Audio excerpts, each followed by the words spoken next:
Welcome to the 7th episode of the Student Recap Podcast. Today I will be interviewing my middle school history teacher, Mr. Williams. Now to start with, what made you want to become a teacher?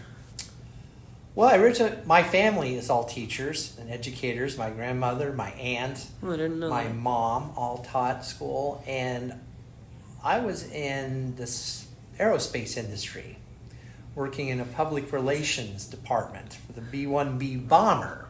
That was my job out of college with my journalism degree. And I decided I wanted to coach basketball. I wanted to get back into that. And the only way to do that was to get into teaching. So a friend of mine told me about the teacher education program at the University of Southern California. So I switched careers. Yeah, that's very interesting. I've heard a lot of teachers have like previous careers and then they learn that that job isn't really for them, that teaching is actually what's better. That's exactly what happened with me. And more specifically, why did you become a history teacher instead of other subjects? Well, history runs in our DNA in our family because we love to talk about the history of sports, the history of music. My mom was a music teacher. My dad was a basketball player. So we talked about history in those different subject areas. And my grandfather was an avid Civil War history individual who studied every war and every battle. Interesting. And, so Yes. they instilled that interest in me of history. Yeah, okay, very cool. What is your favorite historical area / time period? Oh, Rafi, come on, really? I got to choose. Let's see. Well, okay, give me Okay. top 3. All right, top 3. The Civil War era. Civil War, very Yeah, interesting. very intrigued by that and all the, complications that came between the North and the South. The Roaring Twenties. Roaring 20s, yes. Technological advancement, yes. All Correct, and the alcohol prohibition era and how crime Yes, flourished. and all the mafias, Yeah. Al Capone. And the Civil Rights era in the 60s. Civil rights. Yeah.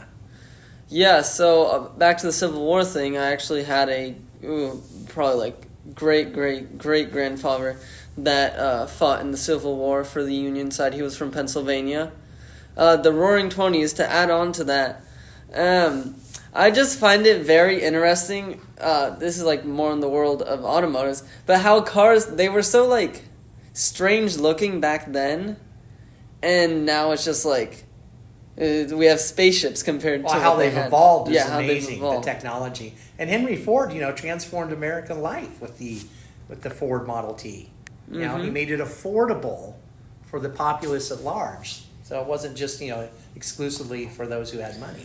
Yeah, but then eventually that would lead to excessive capitalism, and as we know it today, there's like 20 different car brands. They basically all offer you the same product, right? Something that you drive, Yeah. but it's super And there's a lot of commercialized. foreign competition too in that area. And in the civil rights era, my grandmother, my dad actually told me recently, she actually protested for some of the African American rights. I was at a protest with my mother when I was 8 years old at that time. We lived in Washington, D.C., and she was protesting on the grounds of the Washington Monument. Oh wow, that's very interesting. Yeah, my grandmother, she actually majored in political science, and she was very interested in like justice causes. And when I moved to California, this is post-civil rights. This is the mid-'70s. My high school in L.A. was one of the first one to integrate. We had, Yes. We had kids busing in from the inner city. And we got along fabulously. And then, why do you think it's important to study history and compare it to like how life is nowadays? So you can appreciate what you have and where you've come from. If you don't have a reference point and you haven't studied history, you don't know how good things are today. There's a lot of negativity and complaining about our government, about how life is in America, but we've come so far in so many areas, in technology, education, civil rights, and you don't appreciate that unless you study the past. Yeah, I would definitely agree. And also, like, now we can see, did we repeat the same mistake that we made 50 years ago? Yeah, there's a lot of events that you could correlate that to. Or is it like with racism and discrimination? Oh yeah, we're in a much better place than we were 60 years ago with the Klan, because now there's a ton of diversity programs implemented in society. A lot of DEI. There's just a lot more awareness. And I think, a shift of mindsets, because, hate's not, you're not born with hate. Yeah. You're taught to hate. And also, shift in mindset, that goes along with human evolution, because humans, as we get more technologically advanced, our brains also grow. And the new generations, their brains might be slightly bigger than the past generations, so they can comprehend more nuanced, newer ideas. Yeah, well, the counter argument is that social media has become a cesspool and it's made us less smart. Yeah, but the social media is basically like who can get the most extreme viewpoint and put it on the internet. Yeah, that's why it's important to always know your source, right? What is your source? Yeah, it's really just not a good idea to get your news from social media. I just believe that it's you can't get a all bad your idea. news from TikTok or Facebook. You've got to reach out to more reliable media outlets. Mm-hmm. So, do you think education is going in a good direction or in a bad direction in America? Whew, that's a double-edged sword there. Well, I think it's going in a good direction depending on who the Department of Education secretary is. That has a lot to do with the and also depending on the individual counties. Correct, and also depending on the leadership in certain school districts. I think Conroe ISD is in a good place. Except for banning 150 books, which is, which is like 30 times the amount of banned books that Houston ISD has. I'll have to look into that. I'm not familiar with which books are banned and why, because sometimes they say books are banned, but they're not really Oh, well, banned. yes, you can access them at the library. Yes, exactly. Correct, but in most situations, what normal teenager is going to go to the library and get a book? A smart one? It's easier to access them at the school, Yeah. I would say. Exactly. I agree with you there on that, yes. So I would just say that education kind of got stagnated by COVID and third graders and fourth graders that are obviously in different grades now. They're struggling with reading and math. Correct. And other things, but also Work the habits, way we organizational skills. The way we take in information has changed a lot because like now kids they just look at TikTok or the internet for like what's going on. Mm-hmm. And then also we just like take for granted what's given to us. Also with AI that we just ask it a question on our browser and instead of like going to Wikipedia or some other vetted source, we just take that answer as completely factual. Correct. Well, I wouldn't say Wikipedia is vetted. I mean, you can change things on Wikipedia. Yes. Yeah. I would say But it's a pretty reliable it's pretty source, reliable yeah. for just background information, not that you're going to cite it. Quick background information, quick knowledge. Like you can do with Google. You can ask Google a question. But overall, education, the hallmark of America has been its educational system. As Thomas Jefferson said, the cornerstone of any democracy is its educational system. So we've had a strong educational system throughout our history. Are there some failing schools? Yes, of course there is. But charter schools are starting to address that issue too. And taking some of those students from the failing schools and trying to give them a better opportunity, considering the environment they come from.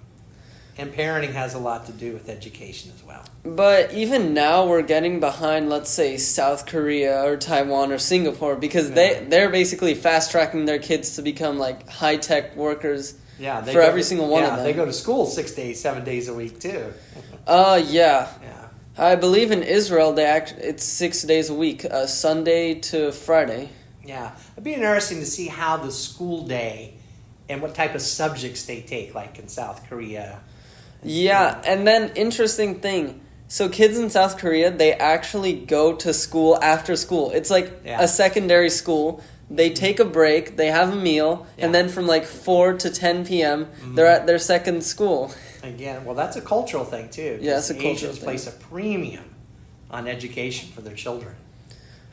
Yeah, that actually would date back to like ancient times because, not the same culture. In China, only the richest people could afford education, and they were viewed upon as better because they could actually read and write stuff. Yeah, let's mention affordability because college is slowly creeping out of the affordability I would factor for the definitely middle agree. class. Yes. And that used to be a foundation of our country where you could, afford to go to college, but that's slowly creeping away. So yeah, I would agree. Like, Texas A&M, it's what 11,000 a year, but there's not that many Texas A&Ms in the country. True. Yeah. Most colleges are like 2 times or 3 times that, and then you multiply it by the amount of years that you attend. It's just Exactly. unattainable for some Well, people. an alternative for a lot of kids is junior college, but as long as you take away that stigma and you go to junior college for 2 years, there's nothing wrong with that. Mm-hmm. Because you can take your core courses there and then transfer, and then you cut down your financial costs, you only have 2 years of college. Or what some people do is that they study over the summer, so instead of 4 years, it's 3 years, and then they cut that off. That's all about the motivation of the Mm-hmm. individual, right? And how geared up they are to start their future. Funny thing, I've heard a lot of people actually are considering college internationally because, for example, if you're an EU citizen, college is less than $5,000 a year, Mm-hmm. and then quality of life could possibly be better depending on the person. That's interesting because we've taken in so many international students in our universities. Mm-hmm. And now we're seeing a little trend of a flip-flop of U.S. students going overseas. But all universities have a study abroad program. Yes. So you can try it for at least a semester. Like a sister city somewhere Exactly. abroad. Yeah. I think I learned from my aunt that the University of Missouri has a sister university in Shenzhen, China. You have to go there and learn some Mandarin. Yeah, maybe. Study history, study Chinese history, and see how it is from their perspective. Getting back to the history question you asked me earlier, it's always interesting to see history studied from another country's perspective and other people's perspectives. Yeah, without seeing the big picture, you can't really understand the subject. Correct. For example, for the Egyptian history, you can get the British perspective of it. Oh, we excavated this and we believe this. But the Egyptians, they've had that culture for thousands of years. They know what it's about. Or when you study World War II, how is it from the German perspective and the Japanese perspective? Or is what we talked about in our history class in 8th grade, the Vietnam War. How's that looked at from a Vietnamese perspective? And also, what we did in our history class, the Civil War, how the North and the South looked at the problems, such as the factories in the South not being able to produce stuff, and then the North, they're more industrialized. Yeah, more industrialized. Yeah. Just you have to look at every side in order to get a fair argument. You can't just use one point and take it out in order to say that you're more factually correct against your opponent. Well said. You were listening in history class. Good perspective. And you have these 5 things in your history class that are very important. They're the scholarly staples. Yes. Would you like to list them? Well, the scholarly staples are first and foremost, listen actively. Number 2, be organized. Number 3, read and follow directions. Number 4, manage time wisely.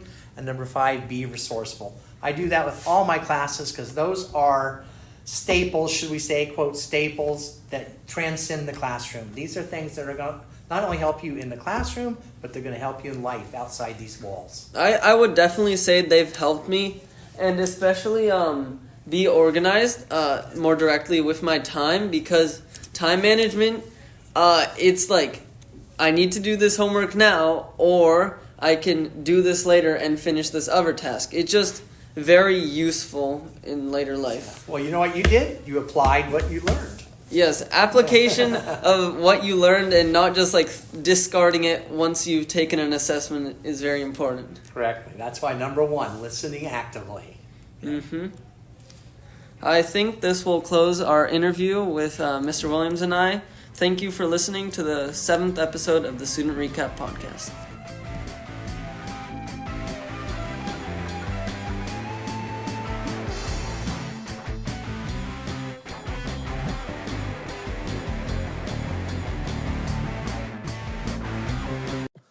Also, next week, another interview with one of my former teachers will be uploaded. Hopefully, you enjoyed this one, and the next teacher talk will be interesting to you as well.